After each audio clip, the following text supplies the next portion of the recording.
Hi, Shannon Waller here, and welcome to the Inside Strategic Coach podcast with Dan Sullivan. Dan, one of the things that has always been true of Strategic Coach materials is our graphics and how clearly the concepts and ideas are explained in print form, and particularly in the graphic form. And it's something we don't really talk about, but it's been true since day one. Certainly when I first met you in 1991, it's true now, and especially in the form of the books and all of the fabulous cartoons that Hamish does. And I thought it'd be really interesting to talk about what is the value of having conversations and ideas put not only into words, but also into graphic format. That's something you've been really clear and consistent on since day one. Well, I think the big thing is that, first of all, we live in a graphic age. So if I think about when I was, just a child, there were a lot of words and there were a lot of sounds, but there weren't a lot of graphics. And what I mean by that, right now, you've got the internet, which is filled up with graphics and, any kind of graphic. You have YouTube, you have diagrams by the millions. And, TV basically kicked in when I was about 8 years old. And all of a sudden, you had an enormous number of graphic images. And now it's overwhelming if you choose to make it overwhelming. And I would say that the mobile devices, I would say that there is much greater use of graphics today. And it's done two things. One is that the quality of these graphics, the craftsmanship, and not only that, the technology which is used to actually put ideas into graphic form are at a very, very high level today. And the use of digital technology to make things vividly colorful and make things move in very imaginative ways is at a very high level compared to what it was when I was a child. But at the same point, because there's so many of them, the overwhelming amount of graphics has actually made things more confusing. It hasn't made things clearer. And that there are certain graphic images which still stand out. I mean, there's some very famous products where the moment you see the logo, it immediately conjures up an enormous amount of meaning. One of them is Coca-Cola, the logo of Coca-Cola, and then a lot of Disney-related activity. Mickey Mouse is the highest paid entertainer in the history of the world. And they don't even use Mickey Mouse in any of their videos, but when kids go to Disney World, any of the Disney worlds or Disneyland, they definitely want to see Mickey. And, these are kids who are 6 years old now, and they've never seen a Mickey Mouse cartoon, but they know about Mickey. And Disney really protects these. I mean, you can't fool around with any of their characters. There's nursery schools that have put Disney characters on the walls of a nursery school, and within a week, a lawyer from Disney is visiting them and saying, you take those off the walls, that's Disney's property. Well, I actually saw, Dan, to that point, a set of Disney sheets with the images, and the big TM, big registered trademark actually was on the sheets. Oh, yeah. On each of the images. And I was like, wow, they are protecting their property, which is really interesting. Yeah, and I would say probably one of the most famous, it's a sculpture, but it's actually the image, which is globally powerful, is the Statue of Liberty. There's all these pictures of the first thing people seen when they emigrated from anywhere else in the world, that they came to New York Harbor, and they were all agaga to see the Statue of Liberty. So the big thing about it is that graphics, on the one hand, are always more effective than words. And you can show a diagram and people immediately get something, where if you used 1,000 words, it would be probably more confusing. And I have two experiences, that when Babs and I formed the company, which is now the Strategic Coach Program Company, it was 1988, and the very first person who went on our payroll was an artist, and he was 16 years old, and he stayed with us until he was probably 20 years anyway. He stayed with us. And to me, having an artist who could actually do diagrams, and you have to understand the technology in the 80s was nothing compared to what we have now. As a matter of fact, we made great advances in terms of our computer technology simply because of the growth of skill of this one artist who started with us, Sean Tamblin, when he was 16 years old. And it also took us into the Apple world rather than the Windows world right off the bat, because Apple, right from the beginning, went after the artistic world. Even today, you wouldn't even think about Windows, using a Windows computer, if you had the choice of Apple's graphics programs. I'm an artist, and so very interesting. I'm a talker, but I didn't actually talk as a child, I'm told. I don't have vivid memories here, but until I was 2.5, I didn't really talk. But I drew pictures I was starting to draw pictures at 1 year old. And, I started drawing right off the bat. And I think the reason is that I see everything graphically. So when I see thoughts, and I see the concepts of the program, I'm seeing them in terms of geographic forms in my mind. Right now, as we're doing this podcast, I'm seeing the relationships between things in my mind, and I'm seeing them in terms of arrows, stars, circles. All the geometric forms. Boxes. And a lot of people don't know this because they've come into the program with other coaches, but every single concept in the program, when you get a worksheet, I'm the first one to ever lay out the diagram for that worksheet. Every single strategy circle, impact filter, free days, focus days, buffer days, everything in Strategic Coach starts with a rough, and the drawings are getting rougher and rougher as the artists that we have are getting better and better. Probably the greatest example is the quarterly books, where I work with an artist and he's 1,200 miles away from me. And we have the Zoom technology where he can take the actual layout of 2 pages, and we have the text already. We have the outline of what the text is going to be. And Hamish MacDonald, who lives in Charlottetown, Prince Edward Island, for those of you who are not Canadians, it's way, way, way to the east.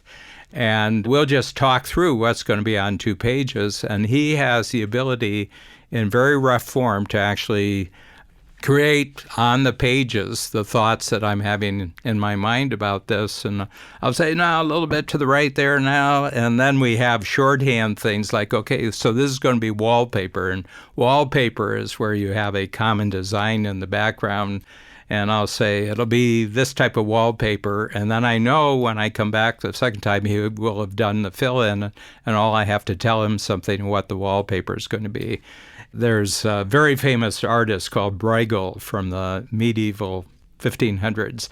He has these amazing crowd scenes and riot scenes. And I said, okay, this is kind of a Bruegel on the way to hell situation. So he knows it's going to be fiery furnace and it's going to be lots of bad things going on and fights going on. And I'll come back the next day and he's got the Bruegel scene already filled in. But we're told, by the readers that having the cartoons in our books has lowered the consumption age from adult down to 6-year-old, 7 years old, 8 years old. A lot of our clients says now that when they come back from their Strategic Coach workshop and they have a new quarterly book, they said, oh, I want to see it. I want to see the cartoons. And then the child will go through the cartoons. Can you explain this one to me? Can you explain this one to me? So it just shows you that the earlier you want to communicate to people, use graphics, don't use words, and everything like that. And there's something about words. You either nail it or you don't nail it. Ooh, good point. In other words, with words, you can kind of convey the meaning, but with a graphic, you either totally get the idea or you don't get the idea. It's either totally understandable in an instant or it's not terribly understanding. It's kind of vague. And there's nothing worse than a vague graphic. Yeah, or a meaningless one, I guess, is what that would make it. Really, that's fascinating. Yeah. So you hired Sean first before you hired anyone else. So talk a little bit. And then we hired a salesperson next. Also good. Yeah. Who hired me. But also you You were in advertising before. I was. I worked for actually a big, worldwide agency called BBDO, which I don't know what that actually means today. But I was at the Canadian, Toronto office, and this is a worldwide. In those days, it may still be one of the 5 biggest ad agencies in the world, and they have, they're in many countries, and this was the Toronto. And I was a writer. I'm a good writer, and I'm a good artist. I wouldn't say I'm a great writer, and I'm not a great artist. But if you're not depending on either of those to make your living, they're wonderful skills to have if you're doing something else.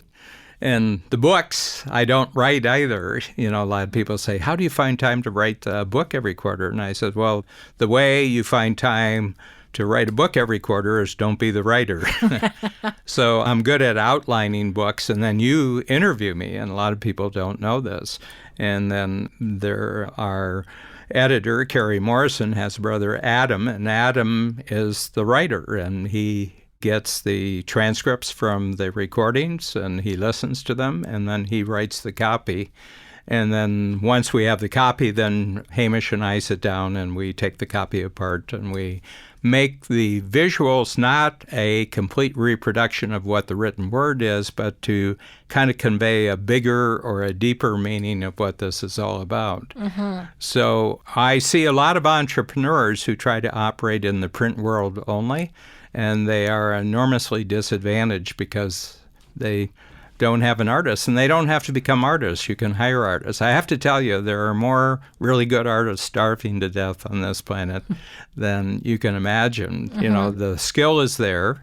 The capability is there. You just have to commit to saying, hey, come in for 2 hours a week, and I'm just going to talk about my latest ideas, and out of that, I want you to create 3 really great diagrams of what I'm talking about. Then you take the diagrams and you try it out on someone and say, this is basically what I'm talking. It's a lot easier to get a big check out of a diagram than a big check out of a 10-page proposal. Now, that's interesting, Dan. Why is that, do you think? Well, they either get it or they don't get it. And if the first one doesn't get it, you know how to modify the diagram to make it clear. They said, well, I'm not seeing this and I'm not seeing that. And actually, most people, if you show them a diagram, they'll pick up a pencil. And I said, I'm not understanding what this means. And they actually do an improvement for you.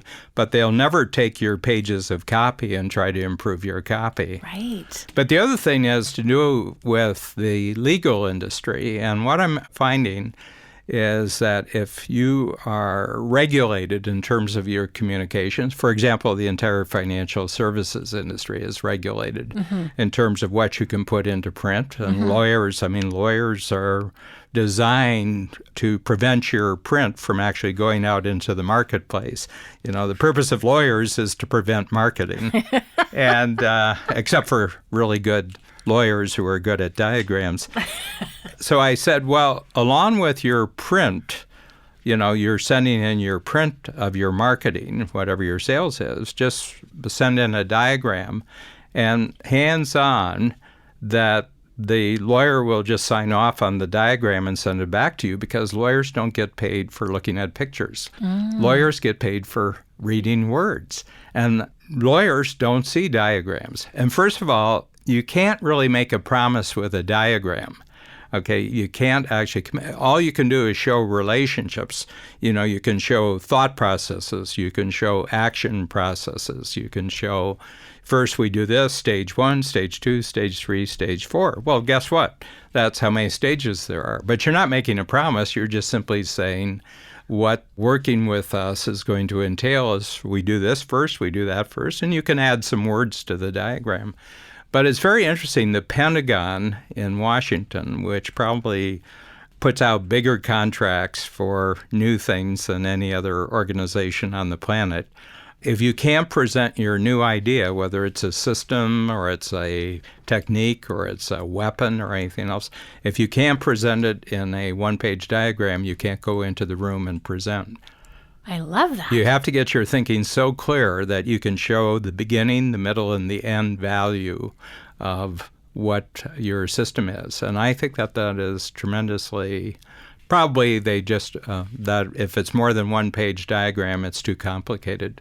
And just so that everyone's aware, and if you haven't yet done this in your workshop, is our whole premise around packaging your unique process. One of the things that you did early on, Dan, is you had 8 interlinking arrows, and it went in a clockwise direction, started kind of mid-page, upper right, went down to the bottom and up to the right. And there was all these arrows, and people would write their stages in for what they did, because there is a step-by-step way in which people create value.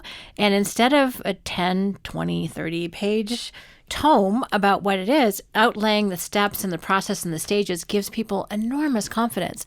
And when people are packaging or naming it, I'm just like, well, so they don't know exactly what you do, but it conveys to them that you know exactly what you're doing. And there's massive value in that I think is just underappreciated. For me, it's the one page as someone who likes the bottom line. When I see an overview of the process, it gives me complete confidence that you know what you're doing. Yeah. And the thing is, you can get right into the experience of what's being communicated rather than being hung up by, well, I don't know exactly what this word means. I find people argue over words 1,000 times more than they argue over diagrams. A diagram either gets it or it doesn't get it, And they're more lasting, too. A really good diagram will last for decades or centuries. There's a famous... It's related to President Reagan in the United States. There was an economist called Arthur Laffer, and he created a curve, and he showed the relationship between taxation and the actual tax revenues. And he showed a curve that went up in a upward direction, and it reached a point, and then it started going backwards. And he said, at this point, if you have tax rates up until this point, you will get maximum revenue, but push the tax point one step beyond this, and the revenues start disappearing. It was called the Laffer curve, and it totally changed the U.S. economy, the economic concepts in the United States, and it was called the Laffer curve. And people say, well, Laffer curve, it's not exactly true, but the fact is that there is a point where if your tax rates get certain high, all of a sudden the government revenues will disappear because people will find a way not to get taxed. And I'll give you an example. The U.S., about a year after Trump came in 2016, they took corporate taxes from 34% to 21%. Well, it's 13%. And then they said, now all you corporations that are parking your money overseas, if you bring it back right now, we'll tax you at 21%. But if you go beyond this deadline, not only are we going to tax it at 34%, we're going to add a penalty to it. And $3 trillion immediately came back into the country. And it was basically you could take Laffer's curve and show you what's going to happen to your money if you don't comply. You get a 1-year amnesty. And then after that, we're going to really... So for a corporation said, they're dropping the amount of money we have to spend, like 13% on every dollar, they're dropping it down. So is it worth us going through all the, the bother with offshore legal firms and accounting firms and trying to find a place to hide it? Or why don't we just pay our taxes and get it back into the country? But if you go back to the Laffer curve, that's just an updated version of the logic of the diagram that was done in 1970s, early 1980s. So there are some diagrams that really, boom, you just get the point. Now, if you put that in 1,000 pages, nobody get it, but since it's one page and it's just a few lines, it's actually much more effective. So what I try to do is have a rule that I don't introduce any concept into Strategic Coach if I can't diagram it first. So there's no use me going for the words if the picture doesn't do it. So I'll keep working and working and working to get the picture right. And then once I got the picture, then I'll find the words because the words are simply supporting the picture. I love that. I mean, you see graphically. So for someone who does not see graphically, Dan, I'm not sure everyone sees in words either for that matter. But I remember actually sitting at one of our cocktail parties. It was just the start of a 10 times workshop. And I pulled out the napkins on the bar at the restaurant we were in. And I started diagramming literally this was a pen on a napkin. It was not fancy. And I was diagramming stuff, and, I can do a good imitation of Circle Arrow Star after this many years. And I was just kind of illustrating a concept, and people afterward were like, can I take that? And I was like, seriously? And they're like, yeah, no, this is really helpful. I'm like, okay, sure. I mean, you'll fortunately get a better version soon. But it's fascinating. Like, you don't have to be good at it. I have no artistic ability. I can do Circle Arrow Star, but it's stick figures or the extent of my artistic capability doesn't matter. When you can convey those relationships, I think actually that's another thing about graphics. You get relationships between things, which you cannot do through. You get context. It's Yes. it's actually context. I was thinking about it. Yes. Actually, my artistic skills have gotten a lot worse in the time that I've been at Coach. I can't do any of the drawings today. If you ask me a drawing that I did 30 years ago, I couldn't do it. I just don't, because I haven't really practiced. But Well, you used to spend like days on them. Yeah, but what's increased enormously is the artistic talent that I have around me. And since I don't consider artwork a unique ability, I consider it a supporting communication ability, that I can actually just sketch things out very, very roughly, and they'll come back in perfect form. And it's very, very interesting because my writing skills aren't what they were 30 years either, but my talking skills are way, way beyond what they were. So I don't get paid for artwork. I don't get paid for writing. I get paid for talking. And then my talking is especially better when I'm in a conversational. I'm not good just talking by myself. I'm really good when I'm got an interactive, creative relationship going. In conversation. Yeah. But the whole point is I tell people, look, you can call the local art school. You got art schools, there are artists listed.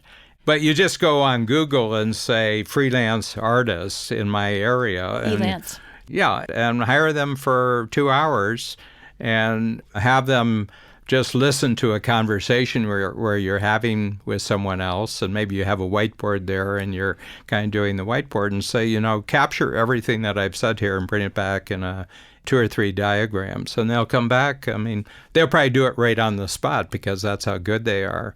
Then take the best of them and say, I'm just going to test this out on some customers.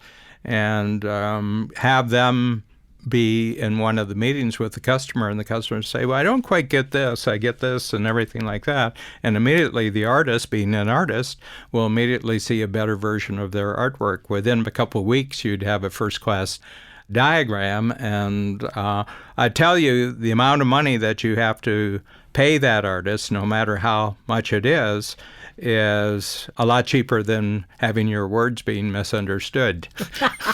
So true, true. You've always also talked about, put it onto one page, 8.5 by 11, and laminate it. Laminate it. People never throw away something that's laminated. At the end of the world, there's only 2 things that exist: cockroaches and laminations. Like that. Nobody ever throws away anything that's laminated. True. They'll throw out all their love letters. They'll throw out legal documents. They'll throw out their college diplomas. They'll never throw out something that's laminated. And real shiny laminations get thrown out less than others. Yeah. I love it. So, Dan, you've given some really great practical advice, too. So hire someone, local schools, Elance, some of the other great, amazing crowdsourcing capabilities that are now available to us. Laminated is awesome, 8.5 by 11.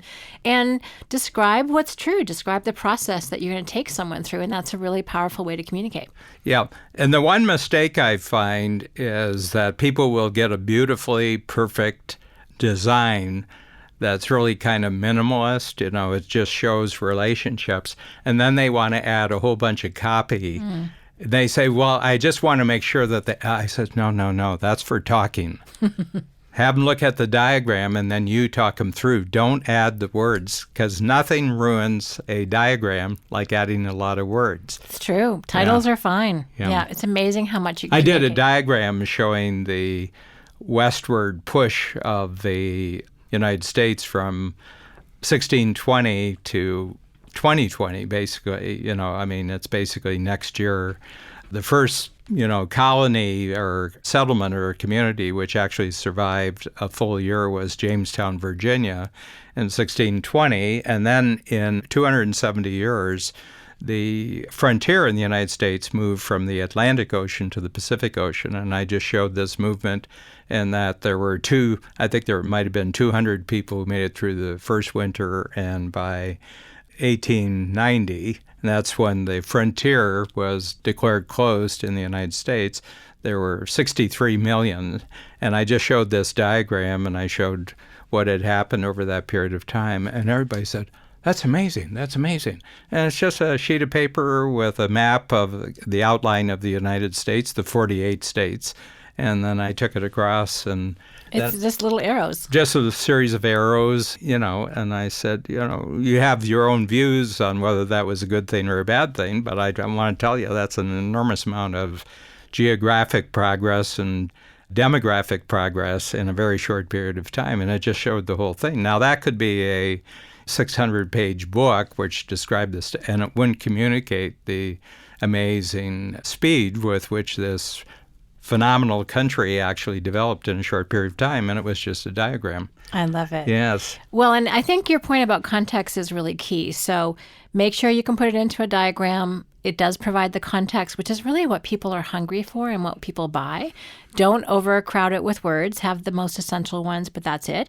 And use it as a talking platform with all of the great talent that's out there. The other thing is that you'll never get turned down by a lawyer for a diagram, because lawyers don't see graphics, they see words. They get paid for the words, they don't get paid for the graphics. Fantastic. Dan, thank you, because I think this is a really great coaching point that a lot of people, as they want to communicate their message in all of the different mediums that you talked about at the beginning, knowing how to do that or have access to how to make that happen is a huge advantage. So thank you. Thank you.